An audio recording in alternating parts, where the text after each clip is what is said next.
Assalamualaikum warahmatullahi wabarakatuh. Alhamdulillah, salatu wassalamu ala rasulillah, amma ba'd. Kaum muslimin yang dirahmati Allah subhanahu wa ta'ala, kali ini kita akan membahas ceramah dari seorang Habib yang cukup terkenal namanya, kaum muslimin. Dan seperti biasa, yang namanya Habib, ya, Habib di Indonesia, itu mayoritas hobinya mendongeng, kaum muslimin. Ya, ada juga yang mengatakan itu ndawir, nggak ngerti bahasa apa ndawir, ya.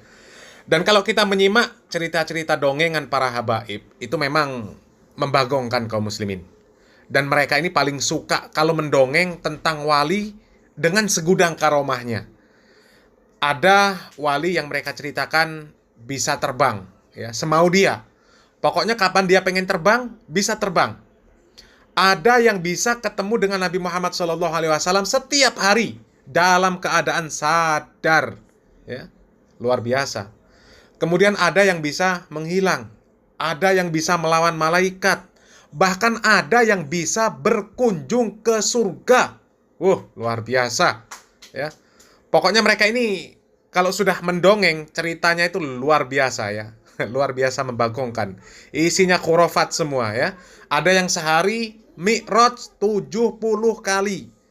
Padahal Nabi Muhammad SAW kita tahu, sepanjang beliau diutus oleh Allah Subhanahu wa Ta'ala menjadi nabi dan rasul, mi'raj hanya sekali seumur hidup, nggak lebih. Ini Habib yang nggak ngerti kualitasnya seperti apa, manfaatnya untuk umat itu apa, ya, nggak terbukti juga, ya. Ini bisa mi'raj sehari 70 kali. Bayangkan kaum muslimin, 70 kali. Nabi Muhammad SAW cuma 1 kali. Itu pun dalam rangka menerima wahyu untuk sholat 5 waktu. Ini dapat apa yang mi'raj 70 kali Habib ini? Nggak dapat apa-apa. Cuma apa? Cuma jalan-jalan, ya, rekreasi. Mi'raj 70 kali. La ilaha illallah. Pokoknya kalau mereka sudah mendongeng itu, aduh, luar biasa, ya. Isinya dongengan khurafat semua yang sangat luar biasa, ya. Dan kali ini kami ada video dari Om Bahar, kaum muslimin. Ini katanya Habib cucu Nabi, nggak tahu cucu yang keberapa, ya. Katanya ke 35, 36, 37, 38, 39, ya. Ya. Dan video Om Bahar ini, ya, Om Bahar bercerita tentang karomah seorang wali. Namanya Abu Bakar bin Salim. Ini selain wali, dia juga ulama. Dan suatu hari ada orang yang ingin berguru dengan Abu Bakar bin Salim ini. Dan sebelum diangkat jadi muridnya, orang tersebut dites dulu kaum muslimin oleh Abu Bakar bin Salim. Dan tesnya sangat membagongkan. Biasanya kalau ulama itu, kalau ada orang yang mau berguru, ya, itu yang dites hafalannya. Hafalan Al-Quran, hafalan hadis, hafalan kitab-kitab ulama. Ya, kalau kemudian memenuhi kriteria, akan lolos jadi muridnya. Ya. Jadi di tesnya itu tes ilmu agama, wawasan agamanya, bagaimana pemahaman akidah, bagaimana fikihnya, bagaimana muamalahnya. Itu yang dites kalau ulama yang benar. Seperti contoh ketika Imam Syafi'i berguru kepada Imam Malik rahimahullah, ya, maka Imam Syafi'i yang dipersiapkan itu ilmu dulu yang dipersiapkan, hafalan Quran, hafalan hadis. Tapi beda lagi dengan Abu Bakar bin Salim ini, kaum muslimin, ya.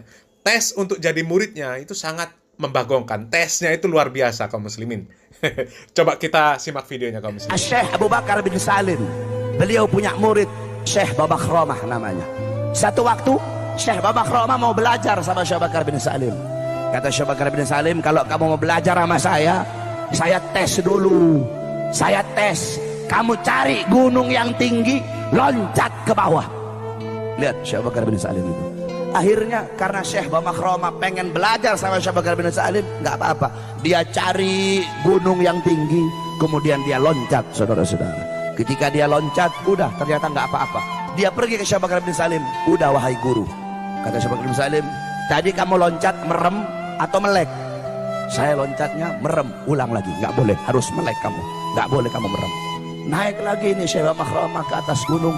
Dia loncat ke bawah. Ketika dia loncat, dia melihat malaikat sedang nampung dia sehingga dia nggak apa-apa.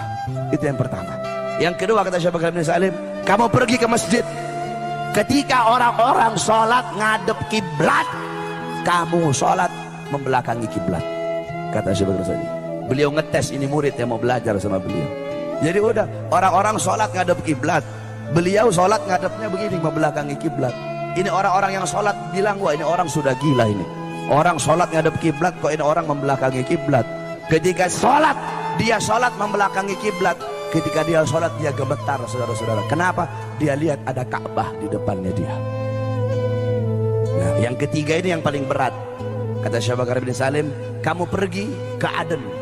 Di Aden ada satu wali namanya Habib Abu Bakar Al-Adni. Kamu pergi ke sana, kamu hina dia. Wah, ini paling berat ini. Akhirnya udah dia menjalani perintah gurunya. Dia pergi ke Aden. Dia bilang, wah Habib Abu Bakar lagi duduk sama murid-murid. Kalau saya hina depan murid-muridnya, habis saya dihabisin sama murid-muridnya. Nah, Habib Abu Bakar kan wali. Jadi walaupun dari jauh, Habib Abu Bakar bisa dengar apa yang saya bilang. Ngomong dia dari jauh, ya Habib, setinggi-tingginya ilmumu, lebih tinggi ilmu guruku, Syekh Abu Bakar bin Salim. Habib Abu Bakar berdiri, saudara-saudara. Ditunjuk ini murid tadi sama Habib Bakar. Itu dari tangannya Habib Abu Bakar keluar api. Begitu mau sampai sama ini Syekh Babakhromah, itu api meledak. Baru dia pergi pulang lagi ke Inat. Ketika dia pulang ke Inat, dia bilang, guru, saya sudah jalani semua perintahnya kamu. Kata Syekh Abu Bakar bin Salim, sekarang aku terima kamu menjadi muridku. Nah, ini Syekh Babakhromah lihat tangannya Syekh Abu Bakar bin Salim gosong. Ini beliau tanya, guru kenapa tanganmu gosong? Iya, tadi aku menangkis apinya Al Habib Abu Bakar Al-Adni. Kalau aku nggak tangkis. Nah, kaum muslimin, ada yang percaya dengan cerita-cerita dongeng-dongeng khurafat yang semacam ini. Pasti ada kaum muslimin. Dan sungguh kasihan mereka. Ini cerita model apa kaum muslimin? Dan bayangkan kalau cerita-cerita yang model seperti ini kemudian tumbuh subur, kemudian banyak yang percaya, kemudian banyak yang berhalusinasi untuk menjadi orang sakti, yang dari jari tangannya itu yang menunjuk kemudian bisa keluar api, kemudian ketika sholat membelakangi kiblat kemudian Ka'bah ada di depannya, kemudian terjun dari gunung yang tertinggi tidak apa-apa. Mau jadi apa mereka yang percaya seperti itu? Akhirnya mereka ini nantinya akan berusaha bagaimana caranya untuk bisa sakti seperti itu. Minta amaliyah, minta ijazah. Nanti diajarkan, diijazahkan amaliyah bid'ah supaya bisa sakti, supaya bisa jadi wali. Dan kalau mereka amalkan, maka itu namanya kerusakan di atas kerusakan kaum muslimin. Sudahlah amaliyahnya itu amaliyah bid'ah, ditambah lagi niatnya ingin mendapatkan kesaktian. Na'udzubillah min dzalik. Makanya bersyukur ada orang-orang yang membantah, yang meluruskan, yang mengajak untuk berpikir waras, mengajak untuk benar-benar mencontoh orang-orang soleh, kisah-kisah orang-orang soleh terdahulu. Ini malah dituduh Wahabi yang suka menyalah-nyalahkan, menyesat-nyesatkan, membid'ah-bid'ahkan, mengkafir-kafirkan. La haula wala quwata illa billah. Malah dibela orang yang banyak dustanya, banyak dongeng-dongeng khurafatnya. Akal sehat di mana? Kenapa di dalam ceramah harus mendongeng, harus menyebarkan cerita-cerita khurafat yang semacam itu? Apakah kurang kisah-kisah para ulama yang hebat-hebat sebelum menjadi murid ulama yang lain? Indonesia ini katanya mayoritas bermadhab Syafi'i. Bahkan yang suka mendongeng-dongeng itu madhabnya Syafi'i. Kenapa tidak menyampaikan kisah Imam Syafi'i supaya menjadi inspirasi? Kenapa yang disampaikan cerita dusta Abu Bakar bin Salim, Syekh Babakhromah, kemudian apalagi Syekh Hariri? Apakah mereka ini lebih hebat dari Imam Syafi'i? Dipastikan tidak ada seujung kukunya keilmuan mereka dibandingkan dengan Imam Syafi'i. Kenapa diangkat kisah-kisah dongeng, kisah-kisah bohong yang seperti itu? Kalau mereka orang soleh, semoga Allah Subhanahu wa Ta'ala mengangkat derajat mereka. Tapi jangan berdusta atas nama mereka, membuat cerita-cerita dusta atas nama mereka. Ya, harusnya sampaikan kisah Imam Syafi'i. Bagaimana proses Imam Syafi'i, bagaimana proses beliau ini menjalani kehidupan sampai kemudian bisa berguru kepada Imam Malik. Beliau hafal Al-Quran di umur 7 tahun. Kemudian hafal kitab Al-Muwatta Imam Malik di usia 10 tahun. Yang isi kitab Al-Muwatta itu isinya 30 ribuan hadis. Yang dihafal oleh beliau hanya dalam waktu 9 hari. Karena beliau, Muhammad bin Idris Imam Syafi'i rahimahullah, beliau ini anak yatim dari keluarga miskin. Beliau tidak mampu membayar sekolah. Sehingga beliau ini hanya nguping saja ketika belajar. Hafal Muwatta Imam Malik juga kitabnya dari meminjam. Hanya dalam waktu 9 hari beliau hafal. Ya, sampai ketika beliau mendatangi Imam Malik rahimahullah untuk belajar, beliau sudah hafal Al-Quran, sudah hafal kitab Al-Muwatta. Maka itu karomah. Itu karomah. Jangan karomah itu diukur dengan kesaktian-kesaktian seperti film-film dongeng. Film Naruto dan apalah namanya.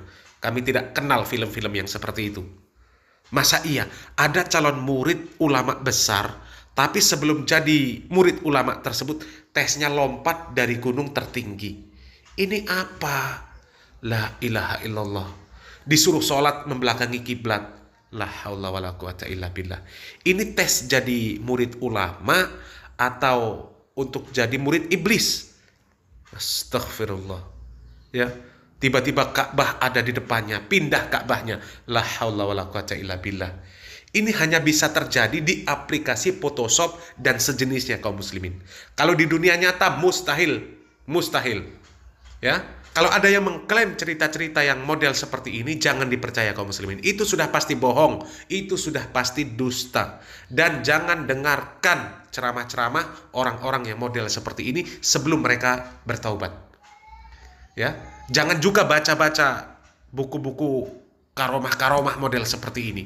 Baca saja buku-buku yang isinya biografi para ulama, Imam Syafi'i, Imam Malik, ya, para imam mazhab, para imam ahli hadis. Isinya karomah semua itu. Bagaimana proses belajar mereka dari kecil sampai menjadi ulama, sampai kemudian ilmu mereka ini masih bermanfaat bagi muslim sedunia meskipun mereka sudah lama meninggal dunia. Itu karomah semua. Karomah semua. Jangan percaya dengan cerita-cerita kesaktian yang diklaim bahwa itu karomah. Itu cuma dongeng. Nabi Muhammad SAW saja dilempar batu, gigi beliau itu bisa lepas. Padahal beliau nabi.